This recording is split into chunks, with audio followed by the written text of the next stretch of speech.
ভারতের সাথে বাংলাদেশের অনেক লেনদেন রয়েছে, এমনই মন্তব্য করেছেন স্বরাষ্ট্রমন্ত্রী সালাউদ্দিন আহমদ। এই লেনদেন কেবল পণ্য বিনিময় বা আর্থিক খাতের মধ্যে সীমাবদ্ধ নয়, বরং এটি জাতীয় নিরাপত্তা থেকে শুরু করে কূটনৈতিক স্বার্থের এক জটিল সমীকরণ, এমনই ইঙ্গিত দিয়েছেন তিনি।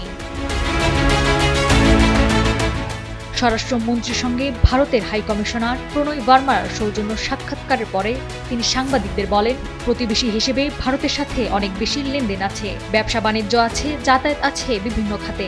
পাশাপাশি দুই দেশের নিরাপত্তার বিষয়গুলো নিয়ে ভারতের হাইকমিশনারের সঙ্গে কথা হওয়ার বিষয়টি নিশ্চিত করেছেন তিনি। ক্ষমতার পালাবদলের পর অন্তর্বর্তী সরকারের সময় ভারতের সঙ্গে সম্পর্কের টানাপোড়েন তৈরি হয়। ভারত ভিসা সীমিত করে, স্থল বাণিজ্যে আরোপ করে নিষেধাজ্ঞা। ভারত সীমান্ত দিয়ে ঠেলে পাঠানোর ঘটনায় ব্যাপক আলোচনা সমালোচনা হয়। স্বরাষ্ট্রমন্ত্রী বলেন, এই বিষয়ে নিয়মিত যোগাযোগের মাধ্যমে সমস্যার সমাধান করা হবে।